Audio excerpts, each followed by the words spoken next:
Greetings, I'm Tom Bengtson, publisher of BankBeat magazine, and today I am with, as always, Sam Wilmes, the digital editor of banknews.com.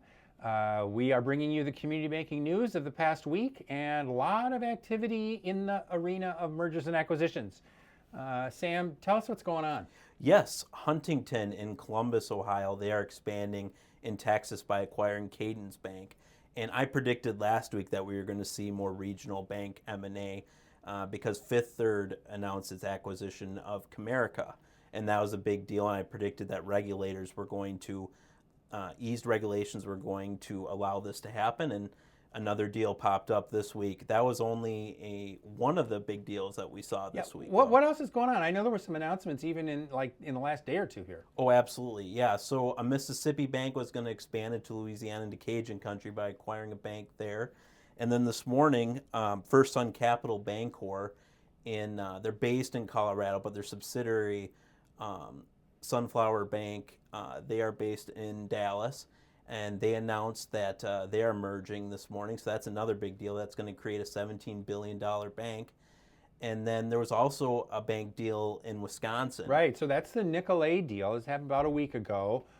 Nicolet Bank announced it is going to acquire MidWestOne, which is based in Iowa City. That's a pretty big deal. Nicolet, about a $9 billion organization, purchasing MidWestOne, which is about $6 billion. So you're talking about creating a $15 billion organization. And those are two organizations that we know pretty well here at BankBeat and banknews.com. They are both prior selections for our Banker of the Year honors. Nicolet especially, I think, is a really interesting story. They're in their 25th year. I remember when that bank was chartered in November of 2000, in the year 2000.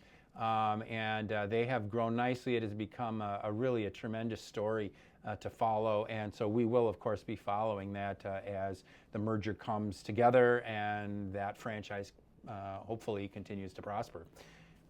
Yes, absolutely, and I predict that this is going to continue every day. When I'm looking online, a new deal will come up. We always receive information on that, so the regulatory environment, the eased regulations, you can definitely tell it's making a difference. And I guess what we hope in all of this is that while the consolidation is happening, but that we see some de novo activity.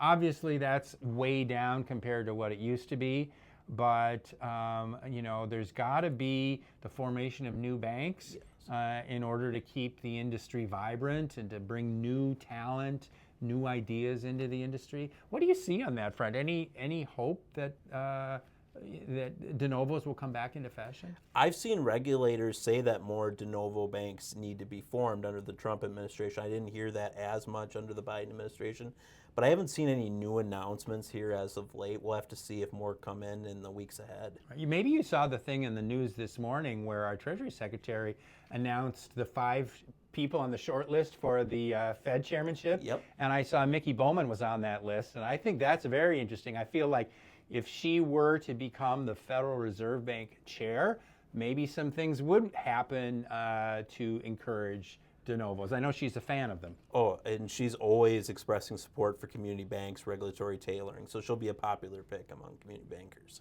So we'll be watching that, and as things unfold there, we'll try to pass the news on to you folks. So thanks for being with us. We're going to wrap it up here. Again, I'm Tom Bengtson. I'm Sam Wilmes, Digital Managing Editor. Thank you very much.